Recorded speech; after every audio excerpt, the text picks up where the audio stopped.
Welcome to Connect Canyons, a podcast sponsored by Canyon School District. This is a show about what we teach, how we teach, and why. We get up close and personal with some of the people who make our schools great.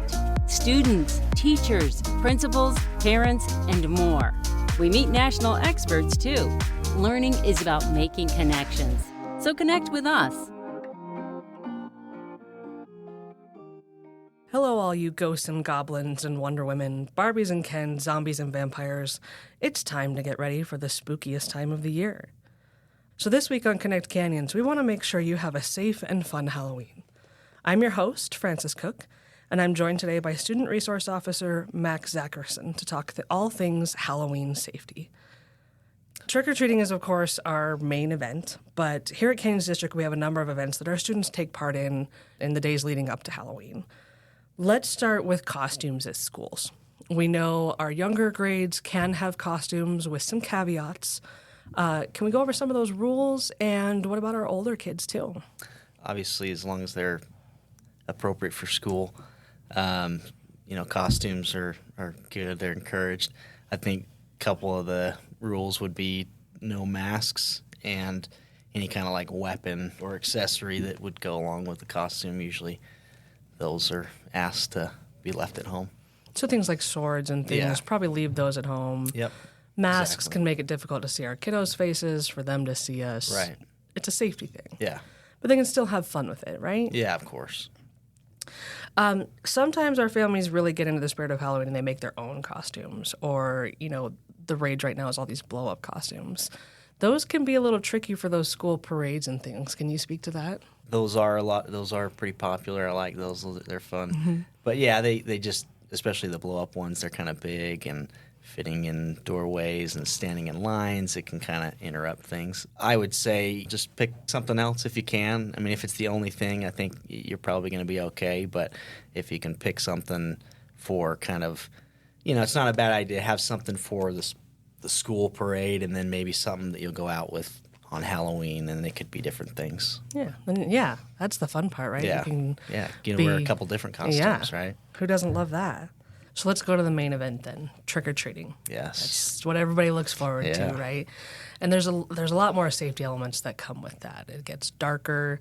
There's a lot of people running around, a lot of cars. Mm-hmm. Let's talk about those costumes when it comes to being outside. A lot of costumes, they're dark colors and things like that, so if you can kind of incorporate some kind of visibility, right? You want to be seen. It's going to be late. It's going to be dark. So lighter colors, anything reflective. Glow sticks. Yeah, glow sticks are awesome. Just something to kind of brighten it up and lighten it up just a little bit can be helpful. I even read using your trick-or-treat bag or your bucket. Yeah.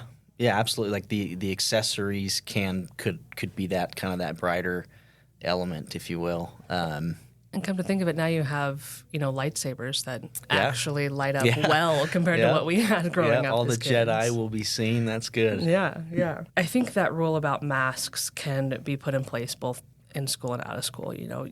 You try one of those masks on and it's just the tiniest slit for eyes, and sometimes there's even nothing for your, it covers your mouth, so it's hard to breathe, it's hard to see.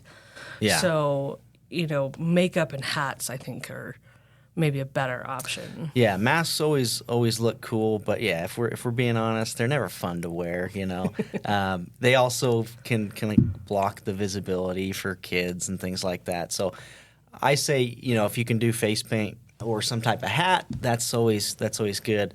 Another option is just to like have the mask with you, and then kind of when you go up to the doorstep and they kind of want to show off the costume, okay, you put the mask on and do that, but then maybe put it back over on the top of your head. We're having a cold snap right now.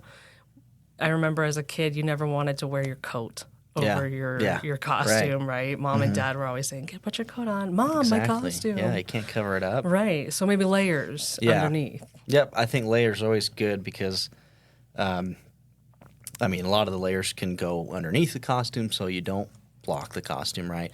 And then with layers, you can, if it gets too hot, you can take a layer off or you can add a layer. So layers are good. One thing one of our colleagues here at Canyons mentioned that I never thought of was giving them something to drink while they're out and about. She says she hands out like Kool-Aid or Gatorade, and they chug it down. Yeah, to the trick-or-treaters. Yeah. Yeah. I also growing up had a neighbor that would do this warm apple cider, and it always had a line. It was the favorite. So yeah, I think that's a good idea. I mean, everyone's giving out candy, which is fine, which is good. But yeah. That's a thought, that maybe something to drink. And then also even just having something or giving something to the kids as they prepare to go trick-or-treating, like a little bottle of water or something they could throw in the bag or their bucket. And, when it's cold, you don't really want to drink because it's cold, but it's important to stay hydrated. So. Yeah. It's definitely not something I would have thought of, but she says they jump right on it. So let's talk about safety when it comes to cars. On average, children are more than twice as likely to be hit and killed by a car on Halloween than any other time of the year. Yeah. And, it's fair to say, obviously, there's a lot more people out and about. They're running around. They're excited. We want everyone to slow down. Mm-hmm. Our trick-or-treaters driving around. What are some of your top safety points there?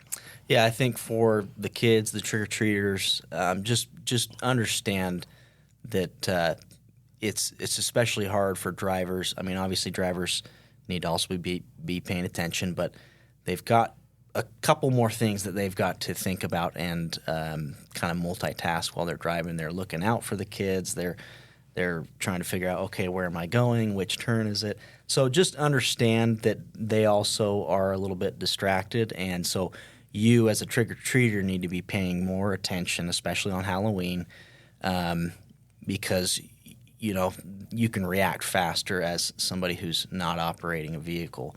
So pay attention. I know everyone's excited. We want to bolt out and run across the street and get to the next house. And, they're giving full-size candy bars over there. I got to run over there. Don't worry. There'll be plenty. Just slow down. Like you said, stay with groups, I think, is important. Obviously, you're easier to see that way in groups. And just don't forget the basic safety tips, when you're crossing the street, look both ways and double check and just make sure it's safe. So one of the things we always did as kids was we would do one side of the street first. Mm-hmm.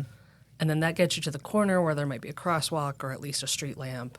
Cross the street and then to the other side. That way you're not darting in between those parked cars in and out of traffic. Yeah, I would definitely say as much as you can avoid crossing the street. So that is a good idea to stay on one side and not be bouncing back and forth. Just if you can minimize the time that you're crossing streets and in the streets, obviously it's safer that way. And phones can be a problem both for the trick-or-treaters and drivers, right? Kids are out taking pictures or, texting their friends, where are you? Mm-hmm.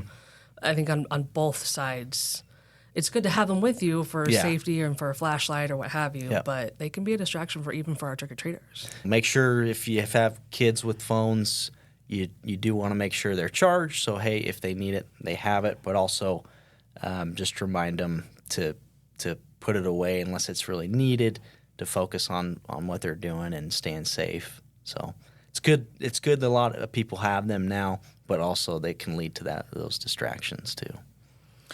Let's talk about what age is it appropriate for kids to go trick-or-treating just with their friends, maybe without a parent. Yeah. What kind of age range would you say that's a good time to kind of let them go out on their own a bit?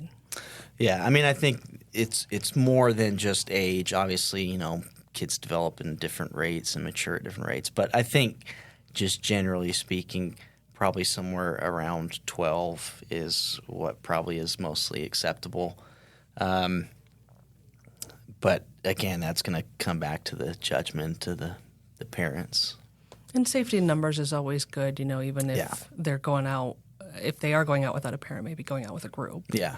I think groups are great. You're going to be seen easier in a group, and obviously, if there's little issues or costume malfunctions or whatever, you have a group to help you out. Letting them go in a group, what are some safety things that the kids need to keep in mind if they get separated from their group or their parents, or just to get them back home safely? Yeah, I think kind of discussing or having a route planned is not a bad idea. I realize maybe you don't always have to do that, but it's not a bad thing to think about, to maybe talk about, okay, this is the neighborhood that we're going to be in. If we get separated for any reason, just stay where you are, somewhere along that route, so we know where to look. Obviously, if you have the option to make a phone call, make sure you understand, what number, your parents' numbers and things like that.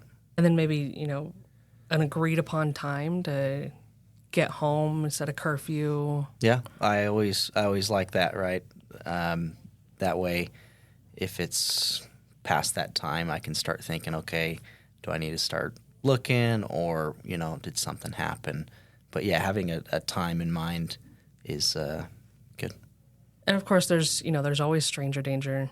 Going up to the door on Halloween is one thing, but you never want to go into their home or into a stranger's car. Yeah.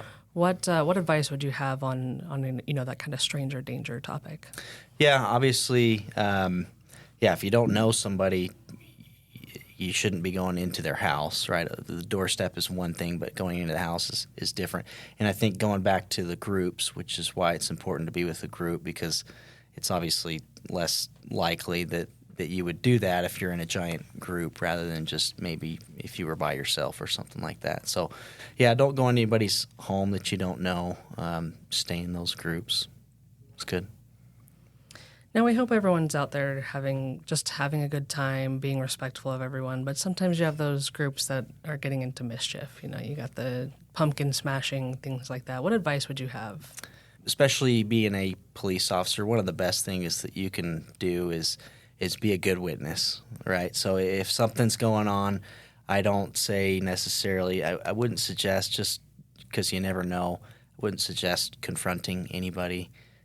Just be a good witness. If it really is something you need to get police involved or something, obviously call and just tell them what you see and where it happened. But I hesitate to suggest for anybody to confront, even if it's kids. You just can't be too careful. It's not, a pumpkin being smashed isn't worth your safety or your kid's safety. So you've hit all the houses, your buckets and your candy bags are full. You want to wait until you eat those treats until you get home, right? I think largely the candy tampering is a little bit of an urban legend, although it's not to say that it couldn't happen, but I think just being able to see what you're actually eating is probably a smart thing to do, right? I mean, sometimes you just reach into the basket, maybe you don't see exactly what you're grabbing, especially with allergies and things like that. You want to know what it is. So right. Waiting to get home is probably ideal. And I mean, you don't want to grab an Almond Joy when you're reaching for a Butterfinger, right? No, that would just, that will throw you off. You don't want to do that. Candy corn, yes or no? I'm going to say it's okay. I'm not going to give a definitive yes or no. I'll eat it if it's there, but it's not going to be my go-to. Do you have a favorite candy? I probably would say Reese's. Reese's, solid choice. Yeah. It's pretty popular around here. I think that's one of Utah's top. Is it? Top choices, yeah. Good. That means they're all doing the right thing. Right. And you want to be mindful of that candy on the floor for the younger kiddos, the pets. Let's talk to, choking hazards, maybe overdoing it on candy. Yeah, I mean, it's hard to limit yourself on Halloween night, but that my candy always lasted a while, as a kid, which was the best part, right? Yeah. Like I could have candy for the next couple of weeks, right? But that obviously comes with not overdoing it the night of and getting sick and eating all my candy. So, right. Yeah, you want to space it out. There'll be plenty of time. What would you say is your main point you would like to get home to people ahead of Halloween? Just pay attention. Slow down, both for our trick-or-treaters and our drivers. Pay attention. Everyone's excited. But with that excitement, we kind of forget some of the basics. So just slow down. You will make it to all the houses. You will get all the candy that you can dream of. So just slow down and pay extra attention on Halloween especially. Last question. It's a tough one. What was your favorite Halloween costume growing up? My favorite that I was. Mm-hmm. Let's see. I was probably my Power Ranger outfit, my Power Ranger costume. Which Power Ranger were you? I think it was the red Power Ranger. Okay. Yeah. Okay. And I was very, very excited to get that costume, I remember, as a kid. So that probably was the crowning jewel for me.